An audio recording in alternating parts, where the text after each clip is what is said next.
Le 12 septembre 2025, des astronomes ont détecté un phénomène qui a bouleversé toutes leurs connaissances sur le fonctionnement de l'univers. Un objet colossal surgissant des ténèbres de l'espace profond, avec une queue s'étendant dans le ciel sur une distance 5 fois supérieure à celle de la pleine Lune, était si gigantesque que même des astronomes amateurs équipés de télescopes de jardin pouvaient l'observer. Quelques heures plus tard, il fut confirmé qu'il ne s'agissait pas d'une comète ordinaire. C'était un objet bien plus grand, bien plus brillant et bien plus étrange que tout ce que nous avions observé jusqu'alors. Officiellement catalogué sous le nom de C2025R2, il est désormais simplement appelé SWAN. Mais c'est le moment précis de son apparition qui a véritablement stupéfié les scientifiques, car un autre objet, le déjà tristement célèbre comète 3I Atlas, se dirigeait également vers le Soleil, venant de la direction opposée dans le ciel. Les deux astres atteindront leur point le plus proche du Soleil dans le même intervalle de 10 jours. Tous deux seront obscurcis par l'éclat solaire au moment crucial de leur passage et présenteront des anomalies défiant les lois de la nature. La probabilité d'une telle double rentrée cosmique par hasard est si infime que certains scientifiques ont cessé de parler de coïncidence et évoquent désormais une mission. Si un seul objet interstellaire était déjà suffisamment étrange, l'arrivée d'un second 100 fois plus grand et se dirigeant vers le même couloir solaire laisse penser que nous n'assistons peut-être pas à un simple accident astronomique. Il se pourrait bien que nous assistions à une opération comme en témoigne l'afflux massif de données.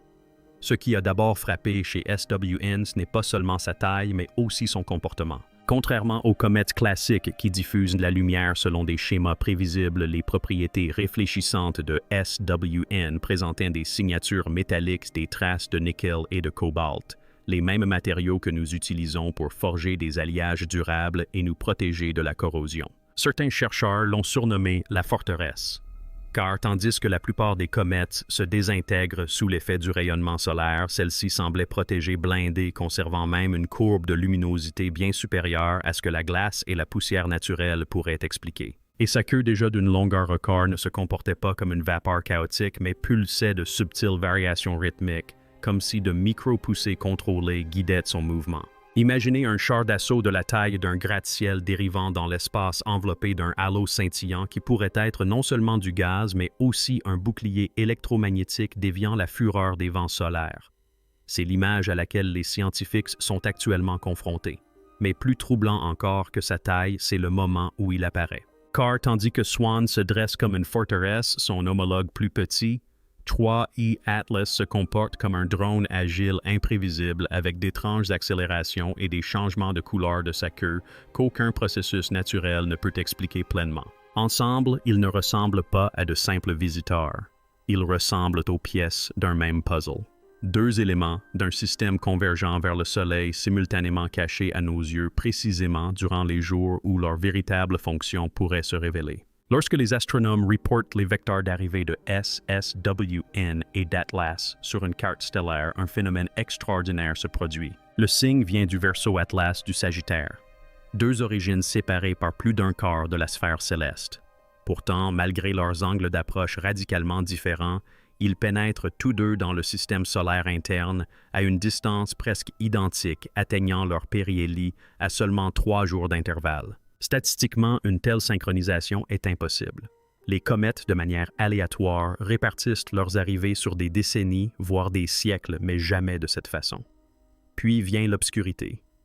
Du 8 au 18 octobre, l'éclat du Soleil aveugle nos télescopes, créant une période durant laquelle ni SW ni Atlas ne peuvent être observés directement. De ce fait, leur passage au plus près du Soleil et l'une de l'autre se produit précisément au moment où les instruments terrestres sont incapables de les observer. Pour beaucoup, cela ressemble moins à une coïncidence qu'à une coordination, comme si leur trajectoire avait été délibérément conçue pour se croiser à l'abri des interférences solaires. Imaginez un peu deux anomalies arrivant simultanément, leur rendez-vous se faisant au même endroit et au même moment que nous ne pouvons observer. En dynamique orbitale, les astronomes appellent cela un couloir, une étroite fenêtre spatio-temporelle, où deux objets s'alignent d'une manière qui défie le hasard. Et ce couloir, qu'il soit le fruit du hasard ou d'une intention précise, a contraint la communauté scientifique à envisager une possibilité qu'elle avait longtemps évitée. et s'ils ne faisaient pas que se croiser mais convergeaient dans un but précis. Si la mécanique orbitale soulève des questions, les données énergétiques sont alarmantes. Atlas a déjà stupéfié les chercheurs par des accélérations fulgurantes comparables à des manœuvres de propulseurs. Chaque impulsion nécessiterait la puissance de 10 centrales nucléaires pour être expliquée. Mais Swan rend même cela insignifiant, car ces niveaux d'énergie impliqués sont de l'ordre de 10 gigawatts, supérieurs à la consommation totale du réseau électrique terrestre. Aucun noyau de comète naturelle ne peut produire une telle énergie brute. Ces métaux réfléchissants sont halo-persistants et ces pulsations rythmiques suggèrent non pas un dégazage, mais un contrôle, comme une machine utilisant des bouffées de plasma pour se diriger. L'idée d'une propulsion artificielle autrefois considérée comme de la science-fiction circule désormais discrètement parmi les astronomes qui ne peuvent plus ignorer ces données. Et puis il y a la chronologie même de ces pulsations. Suffisamment régulière pour ressembler à un signal suffisamment structuré pour suggérer une communication, et si constante que certains considèrent SW non pas comme une forteresse, mais comme un phare. Si Atlas est un drone manœuvrant et s'ajustant, Swan pourrait bien être le vaisseau mère. Une structure colossale conçue pour survivre des millénaires dans l'espace qui arrive aujourd'hui non par hasard, mais selon un cycle. Avec une période orbitale de plus de 22 ans, Swan aurait pu passer par ici bien avant l'histoire écrite, peut-être même durant la dernière période glaciaire, laissant des traces que nos ancêtres auraient pu mémoriser sous forme de mythes de gravure ou d'avertissements. Et le voici de retour aligné une fois de plus avec une autre anomalie, comme pour nous rappeler que nous ne sommes pas la seule intelligence à façonner le ciel. Alors que la curiosité mondiale atteignait son paroxysme, le silence s'est abattu. La NASA, l'ESA et d'autres agences ont discrètement restreint la diffusion des données, suspendant l'imagerie haute résolution et le suivi radar précisément pendant les jours où les deux astres seraient au plus près du Soleil.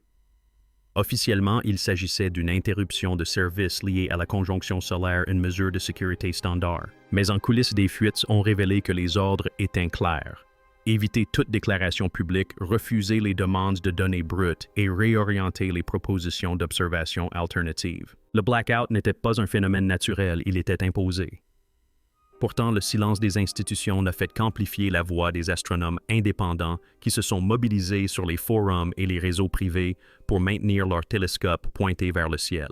Des groupes comme le collectif Aberro Tracker en Espagne et le réseau de télescopes distribués de Bill Gates ont commencé à partager des données cherchant désespérément à recueillir ne serait-ce que des fragments d'informations que les gouvernements refusaient de divulguer. Cette résistance citoyenne a alimenté les spéculations selon lesquelles quelque chose d'extraordinaire se trame en coulisses. Voilà ce que les agences veulent cacher au public. Car si Swan et Atlas convergent dans un but précis, la véritable question n'est pas seulement de savoir ce qu'ils sont, mais pourquoi ils sont là maintenant. Et si leur rencontre était orchestrée, alors l'humanité s'est déjà retrouvée malgré elle au cœur d'une mission à laquelle elle n'aurait jamais dû assister. Alors que les télescopes suivaient 3E Atlas, un phénomène inhabituel est apparu. Sa queue ne se contentait pas de briller, elle changeait d'une manière qui semblait délibérée. Au cours d'une période de plus de 10 ans, les télescopes ont observé 3E Atlas. Sur une période de quelques semaines, 3 accélérations soudaines ont été enregistrées. Chacune était brutale et inattendue, espacée presque comme une horloge et coïncidait avec un étrange changement de couleur de la queue.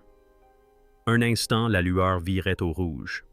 L'instant d'après, elle redevenait neutre puis revenait brusquement à sa couleur initiale comme si un mécanisme invisible ajustait sa propulsion. Le dégazage naturel des comètes se produit progressivement sous l'effet de la chaleur du Soleil. Mais ce qu'Atlas a montré était abrupt, rythmé et contrôlé. Les estimations énergétiques suggèrent que la puissance requise pour chaque poussée était équivalente à celle de 10 centrales nucléaires fonctionnant à pleine capacité. Pour un bloc de glace et de poussière, cela aurait été impossible. Pour une machine, ce serait logique. Parallèlement, la structure massive de SW reflétait ce comportement à une échelle encore plus grande.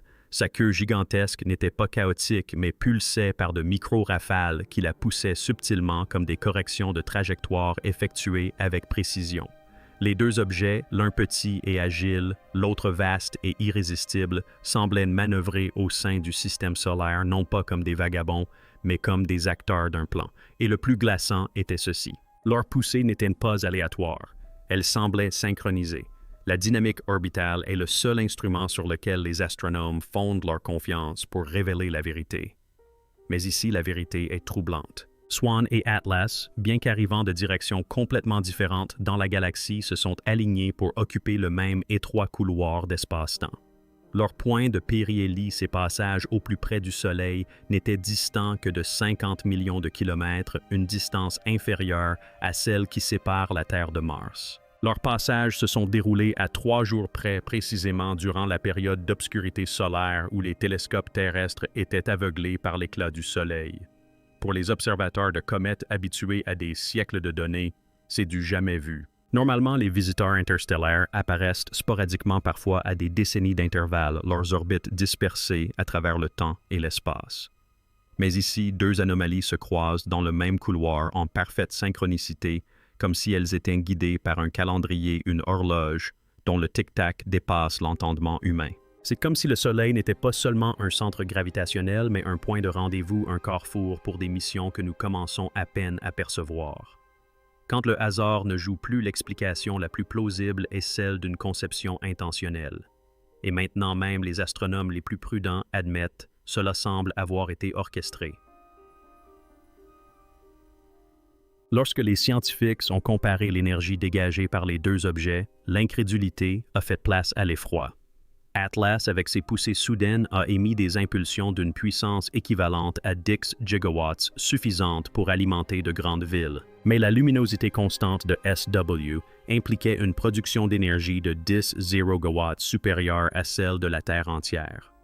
Une telle énergie est incompatible avec les processus naturels. Les comètes subliment la glace. Les astéroïdes réfléchissent la lumière du Soleil, mais rien ne peut maintenir une puissance aussi immense et stable sans s'effondrer.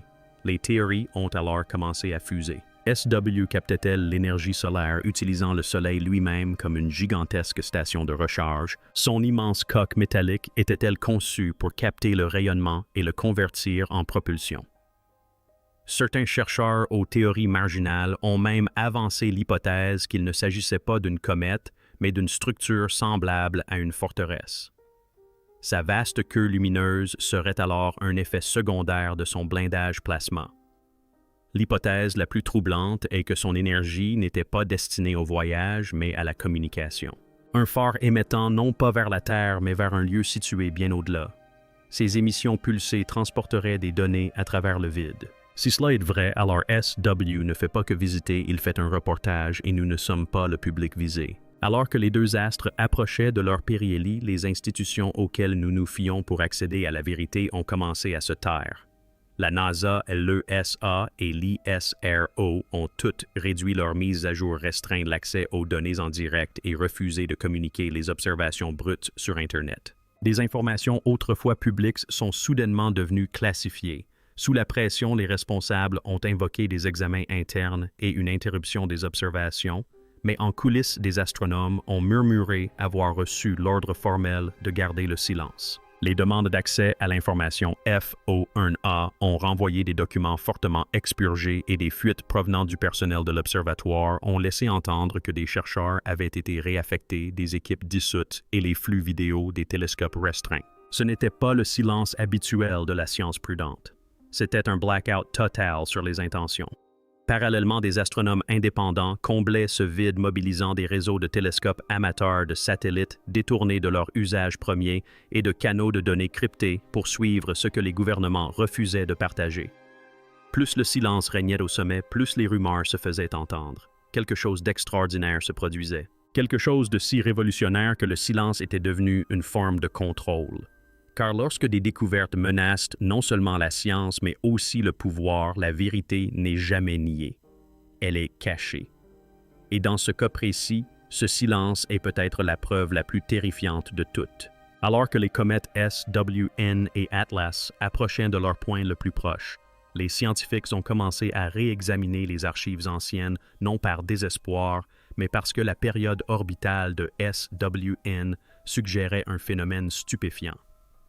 Cet objet revenait tous les 22 554 ans, ce qui signifiait que son dernier passage coïncidait presque parfaitement avec la fin de la dernière période glaciaire. Des sites archéologiques comme Göbekli en Turquie ont soudainement acquis une nouvelle importance car parmi ces anciennes gravures rupestres figurent des représentations d'événements célestes, des spirales et des symboles que certains chercheurs interprètent comme pouvant représenter des comètes à longue période traversant le ciel préhistorique. Imaginez les premières civilisations humaines contemplant une forteresse lumineuse grande comme un petit monde dominant les cieux et laissant des impressions si puissantes qu'elles devinrent des mythes gravés dans la pierre pour des générations. Se pourrait-il que le soleil levant ait déjà été là observé par des yeux anciens, son arrivée consignée sous forme d'avertissement de prophétie ou d'iconographie religieuse? Si ce cycle se répète depuis la nuit des temps, alors peut-être que ce que nous voyons aujourd'hui n'est pas simplement de l'astronomie, mais le retour de quelque chose que nos ancêtres ont jadis craint au point de l'immortaliser. Derrière les communiqués de presse soignés et les déclarations scientifiques prudentes des opérations discrètes se déroulaient dans l'ombre. Des sources murmuraient qu'une sonde classifiée avait été lancée depuis une plateforme orbitale secrète, une mission conçue pour tester la véritable nature de Swan. La sonde était équipée de scanners à particules de pointe conçus pour percer la queue aveuglante et capturer des données structurelles haute résolution. Elle n'y parvint jamais à un peu plus d'1 million de kilomètres de sa cible. Son signal fut brutalement interrompu. Un instant, les analystes crurent à une panne du système. Puis apparut l'image finale, un reflet, un écho fractal de la sonde elle-même, comme si SW l'avait scannée à l'identique. Quelques instants plus tard, la transmission s'est interrompue brutalement. Les ingénieurs analysant les données ont qualifié ce phénomène de mur d'énergie, un champ magnétique en forme de treillis, semblable à une cage de Faraday, conçue non seulement pour protéger, mais aussi pour repousser les intrusions. Si cela s'avère exact, alors le vent solaire ne fait pas que passer. Il est défendu, surveillant activement et contrant toute tentative d'intrusion. Les implications sont glaçantes. Non seulement le problème est énorme, mais il est aussi conscient. Les données spectroscopiques recueillies sur Internet ont ajouté une nouvelle dimension au mystère. Au lieu du mélange habituel de glace de poussière et de silicate attendu des comètes, le spectre de SWN a révélé des traces de molécules organiques complexes, des hydrocarbures aromatiques polycycliques si raffinés et structurés que certains scientifiques ont suggéré qu'elles semblaient artificielles. Ce sont les éléments constitutifs de la vie, les précurseurs des acides aminés, les germes mêmes à partir desquels la biologie peut émerger. Contrairement au mélange désordonné et chaotique présent dans les comètes primitives, les composés organiques de SW étaient purs, alignés, presque trop parfaits. Certains ont émis l'hypothèse que SWN ne serait pas simplement une machine, mais un vaisseau mère, un vaisseau semence conçu pour transporter et peut-être disséminer la vie à travers les systèmes stellaires. Si Atlas était un drone agile et actif et Swan une forteresse massive et protégée, alors ensemble, ils pourraient représenter différentes étapes d'une mission bien plus ancienne, observation, protection et peut-être colonisation. Et si cela s'avère vrai, la place de la Terre dans cette histoire ne serait pas fortuite. Nous pourrions être la prochaine étape d'un plan qui nous précède de plusieurs dizaines de milliers d'années. Alors que la période d'obscurité s'allongeait, des observateurs indépendants remarquèrent un détail que peu osaient évoquer ouvertement. Les trajectoires d'Atlas et de SWN ne convergeaient pas par simple coïncidence. Elles semblaient s'aligner vers une même région de l'espace, un couloir les rapprochant l'une de l'autre près du Soleil. Pour des objets naturels, une telle précision serait absurde. Mais ici, cette danse orbitale semblait intentionnelle, comme deux navires accostant dans un port pour se retrouver. Certains théoriciens ont avancé l'hypothèse d'un ravitaillement, le Soleil servant de point de recharge énergétique pour les deux astres. D'autres ont suggéré qu'il s'agissait d'un audit d'un contrôle des systèmes où Atlas transmettait les données collectées durant son passage, tandis que Swan faisait office d'archive ou d'émetteur vers un système plus éloigné. L'idée la plus troublante cependant était que cette rencontre n'était pas la leur mais la nôtre. Que l'humanité, avec ses instruments enfin suffisamment perfectionnés pour observer, était devenue partie intégrante du plan. Car si leurs actions étaient passées inaperçues pendant des millénaires, pourquoi s'alignent-elles maintenant si clairement, si visiblement et à un moment où nous sommes capables d'y assister? Peut-être le véritable rendez-vous n'a-t-il pas lieu entre eux, mais entre eux et nous. Alors que les instruments de Webb continuaient de se concentrer sur SW, les scientifiques firent une découverte si inattendue que les premiers rapports furent presque noyés dans la masse. L'objet ne se contentait pas de réfléchir la lumière du Soleil. Il émettait un rayonnement dans une bande de fréquence quasi inexistante dans l'univers naturel situé entre les rayons X-mu et les rayons gamma. Les comètes et astéroïdes naturels ne produisent pas d'émissions structurées dans cette gamme spectrale. Pourtant, le réseau SWN émettait des impulsions d'une précision chirurgicale comme s'il envoyait des intervalles codés. Ces impulsions surchargeaient les détecteurs terrestres de petite taille, allant jusqu'à provoquer une cécité temporaire des capteurs d'un prototype de télescope en Australie. Certains ingénieurs ont décrit cet effet comme un brouillage délibéré, une technologie capable de rendre aveugles les capteurs adverses. Pour la première fois, des rumeurs d'hostilité ont commencé à circuler. Il ne s'agissait pas simplement d'une forteresse. Il pourrait s'agir d'une stratégie visant à contrôler ce qui pouvait ou ne pouvait pas la voir. Si Oumuamua était silencieux, énigmatique et insaisissable, Swan était tout le contraire, bruyant, autoritaire et perturbateur. Il plie à sa volonté non seulement son environnement, mais aussi nos instruments. Puis vint le signal. Des observateurs de satellites amateurs signalèrent une impulsion d'énergie provenant du sud-ouest de l'Atlantique Nord et pointant non pas vers la Terre, mais vers la Lune. Le paquet d'ondes était complexe. Il était structuré en plusieurs couches avec différentes amplitudes, fréquences, polarisations et harmoniques. Linguistes, mathématiciens et cryptographes se sont efforcés de décoder ce qui ressemblait moins à du langage qu'à du code exécutable, un ensemble d'instructions. Lorsque le réseau de communication avec l'espace lointain de la NASA a triangulé la trajectoire de l'explosion, il a confirmé sa destination, une région spécifique de la surface lunaire connue pour ses mascons denses, des anomalies gravitationnelles sous la croûte. Pendant des décennies, ces sites sont restés des mystères des concentrations de masse exceptionnellement élevées qu'aucune théorie géologique n'expliquait pleinement. Désormais, cette possibilité était glaçante. Et si SW ne se contentait pas d'observer? Et s'il activait quelque chose enfoui sous la Lune, quelque chose de dormant attendant le bon signal? Si cela s'avérait vrai, alors la Lune, longtemps considérée comme la silencieuse compagne de la Terre, pourrait en réalité faire partie d'un système que nous n'avons jamais compris. Lors du passage de Swan, les stations de surveillance mondiales ont commencé à détecter des anomalies non pas dans le ciel, mais au sein même de la Terre. Des magnétomètres répartis sur tous les continents ont enregistré des impulsions synchrones toutes les 43 secondes correspondant parfaitement au cycle d'émission de SWN. Des sismographes en Antarctique, en Amérique du Sud et en Asie ont enregistré des vibrations à très basse fréquence qui ne pouvaient être attribuées à une activité tectonique. Plus inquiétant encore, des populations entières d'animaux migrateurs, oiseaux, baleines, insectes, modifièrent leurs itinéraires de navigation à l'unisson comme si elles obéissaient à une boussole invisible qui s'était soudainement inversée. La Terre elle-même semblait vibrer comme si un souvenir oublié enfoui au plus profond de sa croûte se rappelait quelque chose. Les scientifiques débattaient coïncidence artefact des tempêtes solaires ou lien caché avec la présence du SWN. Mais pour ceux qui observaient attentivement, le message était clair. Il ne s'agissait plus d'un événement cosmique se produisant là-bas. Il nous avait atteints vibrant à travers notre planète, altérant les systèmes mêmes que nous pensions indépendants des étoiles. À présent, astronomes et théoriciens ont commencé à élaborer un scénario trop effrayant pour être évoqué à voix haute. Et si Oumuamua, ce premier visiteur étrange de 2017, avait été la serrure, une sonde silencieuse envoyée pour tester la préparation de l'humanité, une serrure attendant le bon déclencheur? Et si Atlas et SW réunis représentaient la clé, le drone et la forteresse, le messager et le gardien, l'un petit, agile, manœuvrant et collectant des données, l'autre immense, protégé, porteur de l'énergie et de l'autorité nécessaires pour déverrouiller quelque chose de plus ancien, de plus grand? Une coïncidence troublante venait étayer cette idée. Lors d'une des impulsions les plus fortes de Swan, les deux sondes Voyager ont brièvement dévié de leur protocole transmettant des rafales de données que les analystes n'ont pas encore décodées, comme si quelque chose en elles dormant depuis des décennies s'était réveillé.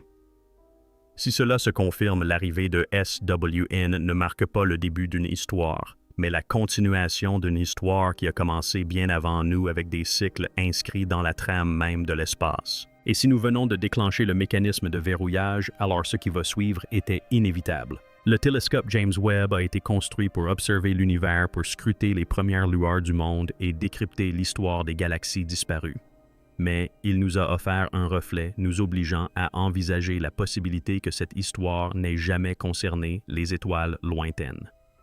Swan et 3 Atlas ne sont pas arrivés par hasard dans notre système solaire tels des errantes cosmiques. Leur synchronisation, leur ampleur, leurs manœuvres impossibles et leur silence durant la panne d'électricité indiquent une intention.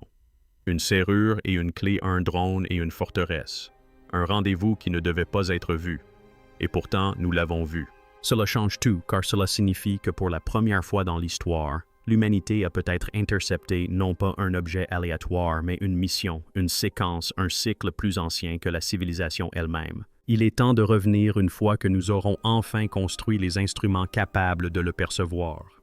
Et si cela est vrai, alors la vérité terrifiante est la suivante, nous n'avons jamais été les observateurs, mais les observés. Les impulsions de SSWN à travers le champ magnétique terrestre, ces transmissions codées vers la Lune, ces résonances qui se propagent chez les animaux, et le long des failles sismiques, tout cela suggère que notre planète fait partie de cette histoire depuis bien plus longtemps que nous ne l'imaginions.